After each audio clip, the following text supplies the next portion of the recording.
Hi guys, welcome back. Now, don't forget your sun cream if you're outside today. It's really, really warm and the weather's due to be warm all week, okay? So get your sun cream out if you're outside, okay? Don't forget your blanket, don't forget your teddies. Snuggle up. It's time for Charlie and the Chocolate Factory, Chapter 7. Now, I know yesterday we read Chapter 5 and 6 and we found out about the two new people that children had won the golden ticket, okay? And today's title is really exciting. It's Charlie's birthday. Happy birthday! Cried the four old grandparents as Charlie came into their room early the next morning. Charlie smiled nervously and sat down on the edge of the bed.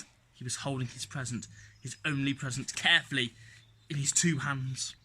Wonka's Whipple Scrumptious Fudge Mellow Delight, it said on the wrapper. The four old people, two at either end of the bed, propped themselves up on their pillows and stared with anxious eyes at the bar of chocolate in Charlie's hands. Mr. and Mrs. Bucket came in and stood at the foot of the bed, watching Charlie intently. The room became silent. Everybody was waiting now for Charlie to start opening his present. Charlie looked down at the bar of chocolate. He ran his fingers slowly back and forth the length of it, stroking it lovingly, and the shining wrappy paper made a little sharp crackly noises in the quiet room. Then Mrs. Bucket said gently, "You mustn't be too disappointed, my darling, if you don't find what you're looking for underneath. You can't expect to be as lucky as that." "She's quite right," Mr. Bucket said. But Charlie didn't say anything. "After all," Grandma Josephine said, "in the whole wide world there are only 3 tickets left to be found.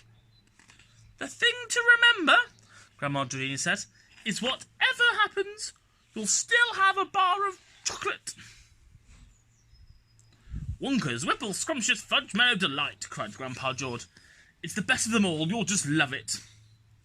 "Yes," Charlie whispered. "I know." "Just forget about all those golden tickets and enjoy the chocolate," Grandpa Joe said. "Why don't you do that?" They all knew it was ridiculous to expect this poor little bar of chocolate to have a magic ticket inside it, and they were trying as gently and as kindly as they could to prepare Charlie for the disappointment. But there was another thing that the grown-ups also knew, and it was this, that however small that chance might be of striking lucky, the chance was there. The chance had to be there. This particular bar of chocolate had as much chance as any other of having a golden ticket. And that is why all the grandparents and parents in the room were actually as tense and as excited as Charlie was, although they were pretending to be very calm. "You'd better go ahead and open it, or you'll be late for school," Grandpa Joe said. "You might as well get it over with," Grandma Georgina said even. "Open it, my dear. Please open it. You're making me very jumpy." Very slowly, Charlie's fingers began to tear open one small corner of the wrapping paper. The old people in the bed all leaned forward, craning their scraggy necks. Then suddenly, as though he couldn't bear the surprise any longer, Charlie tore the wrapping paper right down the middle and onto his lap. There fell a light, brown, creamy bar of chocolate. There was no sign of a golden ticket anywhere. "Well, that's that," said Grandpa Joe brightly. "It's just what we expected." Charlie looked up. 4 kind old faces were watching him intently from the bed. He smiled at them, a small, sad smile. Then he shrugged his shoulders and picked up the bar of chocolate, held it out to them and said, "Here, Mother, have a bit. We'll share it. I want everybody to taste it."